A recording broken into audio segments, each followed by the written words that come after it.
সালাত আদায় করতে ভালো লাগে না, মাঠেই আমাদের সালাত আদায় করতে ভালো লাগে। গতকালকে মসজিদে আমরা সালাত আদায় করেছি, আগামী জুমাতেও মসজিদে আমরা আদায় করব। কিন্তু মাঠ ঈদের মাঠ বলে কথা। আলহামদুলিল্লাহ এই সমাজে আমরা মাঠ পেয়েছি, উন্মুক্ত ময়দান পেয়েছি এবং সালাত আদায় করার সুযোগও পেয়েছি এবং নারীরা আমাদের পিছনে সালাত আদায় করছে। সেখান থেকে বাচ্চার কান্না আসে, এই বাচ্চার কান্নাটাই প্রমাণ করে যে আমাদের মাঠ সহিহ আকীদার মাঠ, বিশুদ্ধ আকীদা পোষণ করি, সেটাই প্রমাণ করে মা বোনেরা পিছনে সালাত আদায় করছে। বাচ্চাদের কান্না আসবেই, এটাই স্বাভাবিক। আল্লাহ রাসূল সাল্লাল্লাহু আলাইহি ওয়াসাল্লামের বক্তব্যের মাঝেও বাচ্চাদের কান্না, সালাতের মাঝেও বাচ্চাদের কান্না আসবে। কিন্তু আফসোস এবং পরিতাপের বিষয়, অনেক মসজিদে বাচ্চাদের কোনো কান্নার আওয়াজ শুনতে পাওয়া যায় না, মাঠে কোনো বাচ্চাদের আওয়াজ শুনতে পাওয়া যায় না। কারণ তারাই তো নাই, মা বোনেরাই তো আসে না। আলহামদুলিল্লাহ এই সুযোগ তারা পাচ্ছেন, আমরা পেয়েছি আলহামদুলিল্লাহ। সম্মানিত দিনী ভাইয়েরা, রমাদানের সিয়াম একটা অল্প সময়ের জন্য নয়, একদিন দুই দিনের জন্য নয়, এক দুই ঘন্টার জন্য নয়, পুরো মাস ব্যাপী আমরা অনেক বড় সময় ধরে, মাস ধরে এই আল্লাহ অত্যন্ত বড় একটি ফরজ এবং গুরুত্বপূর্ণ একটা ইবাদত, ওয়াতুলুনিয় তুলুলাহীন একটা ইবাদত আমরা সম্পূর্ণ করেছি। এজন্য আল্লাহ পাকের শুকরিয়া আদায় করি। সম্মানিত দিনী ভাইরা, আমার সাথে অনেকেই রমাদান শুরু করেছিলেন, শেষ করতে পারেননি, শুরু করেছিলেন কিন্তু শেষ করতে পারেননি।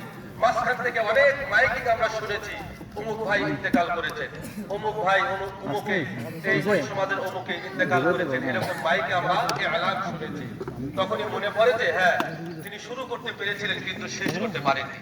কিন্তু আল্লাহ সুবহানাহু ওয়া তাআলা আমাদেরকে সুস্থতার সাথে, স্বাস্থ্য রেখে সুস্থতার সাথে আমরা শুরু করেছিলাম এবং শেষ করতেও সক্ষম হয়েছি আলহামদুলিল্লাহ। এই শেষ করতে পারার একটা শুকরিয়ার স্বরূপ আমরা সবাই আনন্দিত। আবার আরেক দিক থেকে একটু মনের একটা বেদনা আমাদের চলে আসে যে এরকম একটা মাস রমাদান আবার কি পাবো? সেই মাসটি পাইতে হলে 1 বছর অপেক্ষা করতে হবে। 1 বছর অপেক্ষা করা মানে সে হায়াতও আপনার থাকতে হবে, সেই 1 বছরের হায়াতও তো থাকতে হবে। হায়াত থাকলে না আপনি সেই রমাদান আপনি পাবেন। আল্লাহ সুবহানাহু ওয়া তাআলা আমাদেরকে হায়াতে তয়্যিবা দান করুন। আবারও যেন 11টি মাসের পরে আবার রমাদানুল মুবারক দিন আবারও আমরা পাই। আল্লাহ সুবহানাহু ওয়া তাআলা আমাদের তৌফিক দান করুন। সম্মানিত দিনী ভাইরা, কথা অল্প কথাই বলবো, আকাশের অবস্থা কিন্তু ভালো নয়। তারপর আমি এর আগেও বলেছি, ঈদের এই যে আজকে আমরা সালাত আদায় করলাম, শেষ নয় কিন্তু এই সালাত একটা পার্ট এবং খুতবা আরেকটা পার্ট, এটা শুনতেই হবে। এই দুইটা মিলে হচ্ছে সালাতের, এই ঈদুল ফিতরের সালাতের সম্পূর্ণতা আসবে হলো সালাত এবং খুতবা। অনেকেই সালাত করে তারা চলে যান, মনে করেন শেষ, ঈদুল ফিতরের নামাজ শেষ হয়ে গেছে। না, শেষ হয়নি, এই খুতবা। আল্লাহ রাসূল সাল্লাল্লাহু আলাইহি ওয়াসাল্লাম এই খুতবাকে কত গুরুত্বের সাথে আলোচনা করতেন, আলোকপাত করতেন, শুনতে হবে। তো যাই হোক, আমরা খুতবা শেষ করব এবং এমনকি নারীদেরকে এই দোয়ায় শরীক হওয়ার জন্য বলা হয়েছে। যারা হায়াত ঋতুস্রাবের কারণে যারা আসতে পারেনি, তারাও যেন দোয়ায় শরীক হয়। কিসের দোয়া? দোয়া হলো এখানে দোয়া, এখানে সালাত, এখানে অনেক রকমের দোয়া, জিকির আজকার হবে, তাতে তারা শরীক হবে। যখন তারা খুতবা শুনবে, অনেক কিছু ফায়দা রয়েছে এখানে। তো আসলে রমাদান হলো মূল যে উদ্দেশ্য ছিল সেটা হলো তাকওয়াবান মুত্তাকি বানাবার জন্যই কিন্তু সিয়াম দিয়েছিলেন 1 মাস ধরে। আমরা আসলে কতটুকু আমরা মুত্তাকি হতে পেরেছি সেটা আমরা নিজেকেই আমরা প্রশ্ন করব। আল্লাহ সুবহানাহু ওয়া তাআলার কাছে আমরা জেনে নেব আসলে আমি মুত্তাকি হতে পেরেছি কিনা। মুত্তাকি, তাকওয়া, এই তাকওয়া এই কারণেই বলেন, তাকওয়া এমন একটা জিনিস, তাকওয়া যদি আপনার ভিতরে থাকে আর পুলিশ, মিডিয়ার, আর্মি আর প্রয়োজন হয় না। ওই তাকওয়াই আপনার ভিতরে সব ধরনের অপকর্ম থেকে আপনাকে দূরে রাখে। তাকওয়া আল্লাহ বাইনাকা ওয়া বাইনা আযাবিল্লাহি বিকায়া, আপনি এবং যে কোনো আল্লাহ সুবহানাহু ওয়া তাআলার শাস্তিযোগ্য অপরাধের মাঝখানে তাকওয়াটা দেওয়াল। তাকওয়া হলো দেওয়াল, তাকওয়াই আপনাকে বাধা দেবে। ইত্তাকুল্লাহ হাইসুমা কুনতা, যেখানেই থাকো, যে অবস্থায় থাকো, তাকওয়া অবলম্বন করো। তো এই সিয়ামের মূল প্রতিপাদ্য বিষয়টা হলো তাকওয়া এবং আল্লাহ সুবহানাহু ওয়া তাআলা সেটাই বলেছেন, খালি তাকওয়া অর্জন করো, মুত্তাকি হয়ে যাও, তাহলে দেখো আমি তোমাদেরকে কিভাবে পুরস্কৃত করি। সুবহানাল্লাহ। সম্মানিত দিনী ভাইরা, আল্লাহ সুবহানাহু ওয়া তাআলা তিনি বলেছেন, ওয়ালাউ আন্না আহলাল কুরা আমানু ওয়াত্তাকাউ লাফাতাহনা আলাইহিম বারাকাতিন মিনাস সামাই ওয়াল আরদ আসমানের সকল বরকতের দরজা আমি তোমাদের জন্য খুলে দেব এবং জমিনের সকল বরকতের গেট দরজা উন্মুক্ত করে দেব তোমাদের জন্য। তোমরা দেখবে কিভাবে ফসল উৎপন্ন হবে। আপনারা শুনেছেন হাদিসে আসছে আখিরে জামানায় একটা সময় আসবে, ইমাম মাহদী যখন আসবে, ঈসা আলাইহিস সালাম আসবে, একটা ডালিম গ্রামের সবাই মিলে ওই ডালিম খেয়ে শেষ করতে পারবে না। একটা আনার, একটা আপেল এত বড় হবে, বড় এত বড় হবে, 2, 4, 10, 50 জন মানুষ খেয়ে শেষ করতে পারবে না। কেন? সাইজে বড় হবে কেন? বরকত, বারাকাত, জুলুম, অত্যাচার, অনাচার, ব্যভিচার সব পৃথিবী থেকে উঠে যাবে। আল্লাহ সুবহানাহু ওয়া তাআলা আসমানের বরকতের দরজা, জমিনের বরকতের দরজা সব মুক্ত করে দেবে। শুধু তাকওয়া, তাকওয়া। আল্লাহ সুবহানাহু ওয়া তাআলা বলেছেন, ইত্তাকুল্লাহ ওয়া লা তামুতুন্না ইল্লা ওয়া আনতুম মুসলিমুন হাক্কা তুকাতিহ। যেভাবে আল্লাহকে ভয় করা সেভাবে ভয় করো, মুসলমান না হয়ে মৃত্যুবরণ করো না। وسيق الذين اتقوا إلى ربهم إلى الجنة زمرا حتى إذا جاءوها وفتحت أبوابها وقال لهم خزنتها طبتم سلام عليكم طبتم فادخلوها خالدين। সুবহানাল্লাহ। আল্লাহ সুবহানাহু ওয়া তাআলা বলেছেন, কিয়ামতের দিনে হাশরের মাঠে আমি মুত্তাকিনদের জন্য জান্নাতের কাছে গিয়ে যাওয়ার সাথে সাথে গেটটা খুলে যাবে। সুবহানাল্লাহ, গেটটা খুলে যাবে। আপনি ওই যে গেটে করাঘাত করবেন, আওয়াজ করবেন, তারপরে নিজে খুলবেন, বিষয়টা এরকম নয়। আপনি কাছে যাবেন, গেটটা খুলে যাবে। হাত্তা ইযা জাউহা ওয়া ফুতিহাত আবওয়াব, তাকওয়ার কারণে। এরপরে কি হবে? ওই ফেরেশতা বলবে, তিবতুম ফাদখুলুহা খালিদিন সালামুন আলাইকুম তিবতুম। ধন্যবাদ, থ্যাংক ইউ, অসংখ্য শুকরিয়া। ওয়া কানা সাঈকুম মাশকুরা। চব্বিশ কষ্ট করেছো তোমরা, অনেক কষ্ট করে এই সিয়াম নামক একটা ইবাদত, সালাত নামক একটা ইবাদত তোমরা সম্পূর্ণ করেছো। সম্মানিত মুসল্লিবৃন্দ, খেয়াল রাখবেন, এই সিয়াম 1 মাস ব্যাপী, এটা সহজ নয়, সহজ নয়, অনেক কঠিন একটা ইবাদত। সালাত নামক ইবাদতের ক্ষেত্রে আল্লাহ সুবহানাহু ওয়া তাআলা বলেছেন, ওয়া ইন্নাহা লাকাবীরা ইল্লা আলাল খাশিঈন। 5 ওয়াক্ত সালাত অনেক কঠিন ইবাদত, তবে যারা আল্লাহকে ভয় করে তাদের কাছে খুবই সহজ। সালাতের ক্ষেত্রে এটা বলেছেন 1 মাস ব্যাপী 14, 14.5, 15 ঘন্টা না খেয়ে থেকে সিয়াম পালন করা যে সহজ মনে করেছেন, সহজ নয়। কিন্তু কেন জানি আল্লাহ সুবহানাহু ওয়া তাআলা আমাদের খুব সহজ ভাবে আদায় করবার তৌফিক দিয়েছেন। তার মানে তাকওয়ার লেভেল যার যত বেশি, তার সিয়ামটা তত সহজ হবে। আমরা এখানে বিশ্বাস করি 1 মাস কেন, আল্লাহ সুবহানাহু ওয়া তাআলা যদি আমাদেরকে আদেশ করতেন আরেকটি মাস সিয়াম পালন করার, কি আমরা রাখতাম না? এবং খুবই সহজ। সহজ মানে কি? আল্লাহ সুবহানাহু ওয়া তাআলা সহজ করে দিয়েছেন। সম্মানিত দিনী ভাইরা, এখন আমাদের বেশি কথা বলতে পারবো না। এই যে শাওয়াল মাস শুরু হয়েছে, কিন্তু শাওয়াল, আজকে কিন্তু সিয়াম রাখা হারাম। 5 দিন সিয়াম রাখা হারাম। তার মধ্যে আজকে আগামীকাল থেকে শুরু করতে পারবেন নফল সিয়াম। সেটা হলো শাওয়াল মাসের 6টি সিয়াম আমরা রাখতে পারি। আল্লাহ রাসূল সাল্লাল্লাহু আলাইহি ওয়াসাল্লাম, সহিহ মুসলিমের হাদিস, আল্লাহ রাসূল সাল্লাল্লাহু আলাইহি ওয়াসাল্লাম বলেছেন, মান সামা রমাদান সুম্মা আতবাউ সিত্তান মিন শাওয়াল কানা সিয়ামিদ দাহাব। আল্লাহ রাসূল সাল্লাল্লাহু আলাইহি ওয়াসাল্লাম বলেছেন, যে ব্যক্তি রমাদানের সিয়াম পরিপূর্ণ করবে, রমাদানের সিয়াম পরিপূর্ণ করবে, দেন শাওয়াল মাসের 6টি সিয়াম পালন করবে, কানা সিয়ামিদ দাহাব, ওই ব্যক্তি যেন সারা বছর সিয়াম পালন করবে। শর্ত একটা, খেয়াল রাখবেন, রমাদানের যাবতীয় 30টা রোজা বা 30টা সিয়াম পরিপূর্ণ করতে হবে। এক্ষেত্রে কেউ যদি অসুস্থতার কারণে 2-1টা সিয়াম কাজা হয়ে থাকে, তিনি আগে কাজা সিয়াম আদায় করবেন, তারপরে 6টা সিয়াম পালন করবেন।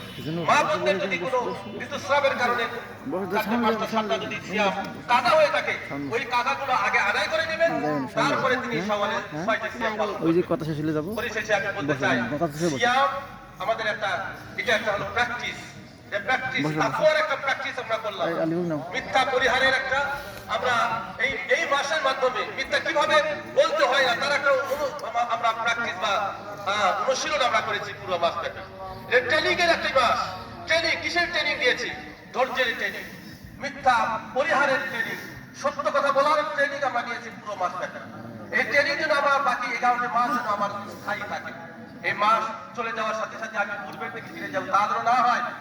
শয়তান তাকে বেঁধে রাখা হয়েছিল যাতে করে আপনার ট্রেনিং যেন পারফেক্ট হয়, সুন্দরভাবে ট্রেনিং যেন আপনি সম্পূর্ণ করতে পারেন, কোনো ব্যাঘাত ঘটবে না।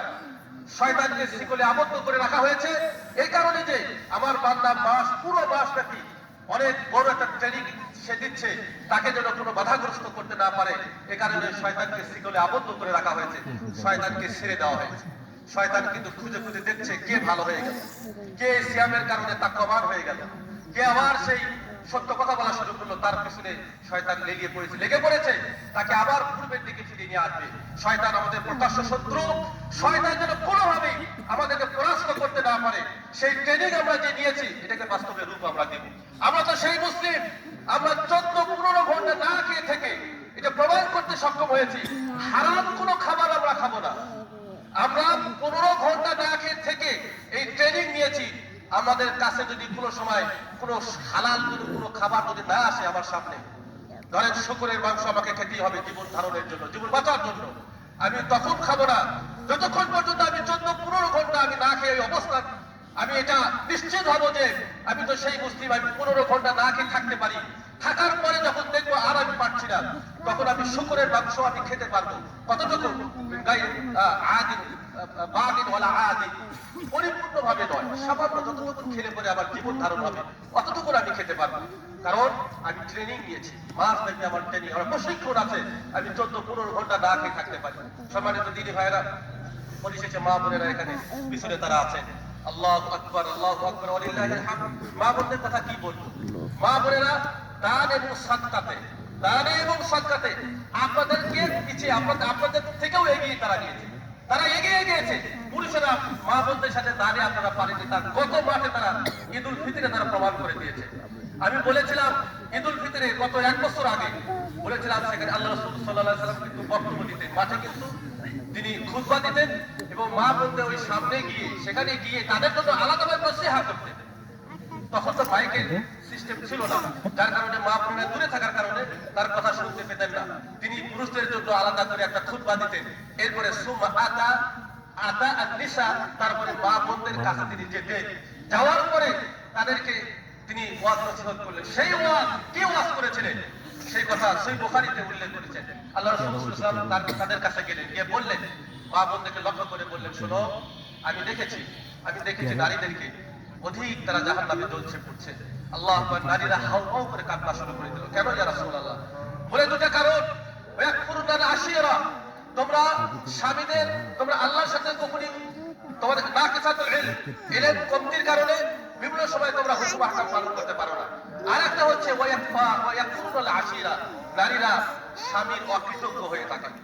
স্বামী যদি কোনো এক সময় কোনো ভালো একটা কিছু দিতে না পেরেছে, তখন সঙ্গে সঙ্গে তার সারা জীবনে, তার সমস্ত জীবনের সব অবদানকে নিমিষে অস্বীকার করে বলে, তোমার কাছ থেকে ভালো কিছু পেলাম না, কই তুমি দিলা। এই যে ঈদের মাঠে যদি ভালো জামা না দিতে পারে, ভালো শাড়ি কাপড় না দিতে পারে, একেবারে সারা জীবনের সব প্রধানতা মুহূর্তের মধ্যে তারা অস্বীকার করে। এ কারণে আল্লাহ রাসূল বলছেন, আমি তোমাদেরকে জাহান্নামে বেশি দেখেছি, তবে সেখান থেকে বাঁচার উপায় হচ্ছে তোমরা বেশি বেশি সাদকা করো, তাহলেই আল্লাহ সুবহানাহু ওয়া তাআলা ওই জাহান্নামের আগুন থেকে তোমাদেরকে হেফাজত করবে। দান ছাড়া, সাদকা ছাড়া বিকল্প কোনো ব্যবস্থা নেই। তোমাদেরকে এই নসিহত আমি করছি। আল্লাহু আকবার। এই কথা বলার সাথে সাথে সেই মা বোনেরা নাকের নথ, কানের গহনা, গলার হার, আংটি, স্বর্ণের আংটি খুলে খুলে বিলাল রাদিয়াল্লাহু তাআলা আনহুর কাপড়ে দিলেন। তিনি ছোট ছিলেন, বিলাল ভিতরে গেলেন, বিলালের ভিতরে জামার ভিতরে দিয়ে দিলেন তারা। আল্লাহু আকবার। কানের দুল পর্যন্ত খুলে দিলেন। জি ইয়া রাসূলুল্লাহ, আল্লাহ সুবহানাহু ওয়া তাআলা সেই কঠিন কিয়ামতের দিন হাসরের মাঠে আগুনের আযাব আমরা সহ্য করতে পারবো না, তাহার তারা করলেন।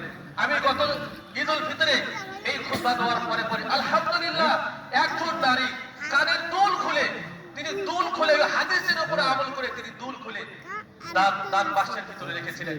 আলহামদুলিল্লাহ। আমরা জানি না কোন সেই মহিষীর রমণী, কোন সেই নারী কানের দুল খুলে তিনি দিয়েছেন, আমরা জানি না, কিন্তু আল্লাহ তুমি জানো। সেই মহিলা যে কানের দুল খুলে দান করেছিল, আল্লাহ তার জন্য দোয়া করছে আমরা সবাই। আল্লাহ যেন আল্লাহ রাসূল সাল্লাল্লাহু আলাইহি ওয়াসাল্লামের বক্তব্য শুনে যে সমস্ত নারীরা মহিলা সাহাবীরা তারা এই কাজটি করেছিলেন, তাদের সাথে তাকে হাসর নাসর করো। আল্লাহুম্মা আল্লাহুম্মা আমিন। সম্মানিত দিনী ভাইরা, দান করব, দান তাসাদদাকনা, দান বলে নারীরাও করবে, পুরুষেরাও করবে। এবং সবচেয়ে বড় কথা হচ্ছে যে মৃত্যুর আগে সর্বশেষ যে বক্তব্য, সর্বশেষ যে কথা পুরুষ বলেন আর নারী বলেন, তারা বলে রব্বি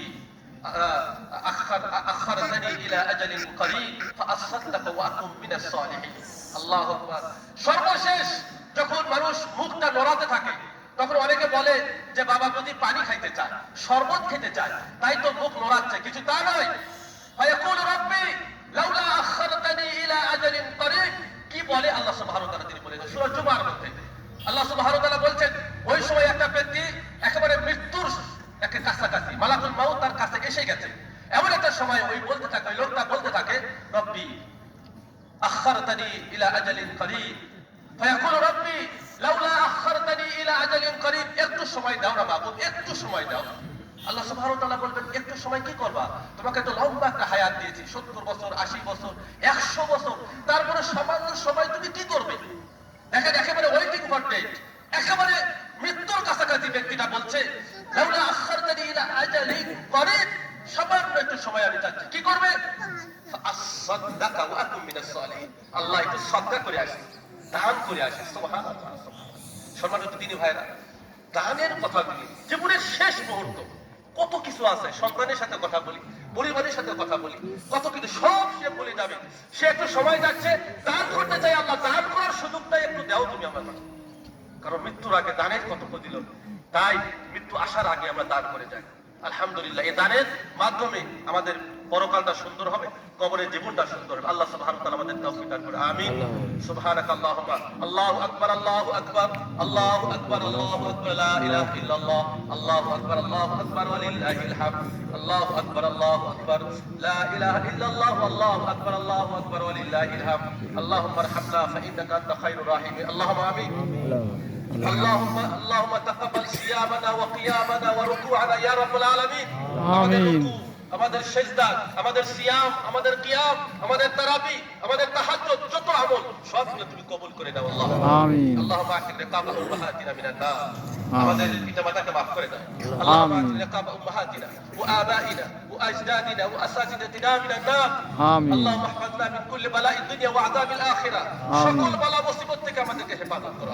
আমিন। আমাদের পিতামাতা, আমাদের স্বামী, আমাদের স্ত্রী, আমাদের পরিবার পরিজন, আমাদের আশপাশের প্রতিবেশী যারা কবরে শায়িত আছে মাহবুব, তাদের কবরে আযাবকে তুমি মাফ করে দাও।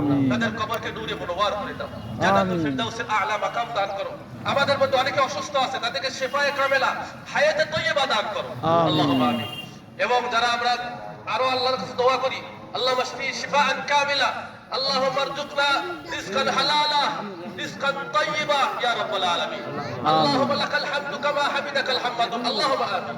اللهم لك الشكر كما شكرك الشاكر. সম্মানিত মুসল্লিবৃন্দ, এখন আমাদের কয়েক লাখ মাটি হলে পরে আমাদের মাঠটা আরো সুন্দর হয়। এত পরিবেশ, এই অনুকূলে পরিবেশে থাকার পরেও আলহামদুলিল্লাহ আমরা এখানে সালাত আদায় করতে সক্ষম হয়েছি। মাঠটা সুন্দর ছিল, একটু পানিটা সহজে ঘুরে চলে যায়, মাঠটা উঁচু হওয়ার কারণে এই সুযোগটা আমরা পেয়েছি। আর সামান্য কিছু হলে পরেই আমাদের মাঠটা পরিপূর্ণ হয়। আমরা দোয়া করি এই মাঠে যে দুইজন রমণী মহিষী নারী তারা এই মাঠটা দিয়েছেন এবং তারা সহযোগিতা করেছেন, এবং আপনারা যারা সহযোগিতা করে মাঠটাকে সুন্দর করেছেন, তাদের প্রত্যেকে যাচাই খায় দান করুন। আল্লাহুম্মা আমিন। পরকালের জন্য আমরা একজন উত্তম যাচা পাই, এই দোয়া আমরা করছি। পরিশেষে সবাই বলি সুবহানাকা আল্লাহুম্মা ওয়া বিহামদিকা আশহাদু আল লা ইলাহা ইল্লা আনতা আস্তাগফিরুকা ওয়া আতুবু ইলাইক। আসসালামু আলাইকুম ওয়া রাহমাতুল্লাহি ওয়া বারাকাতুহু।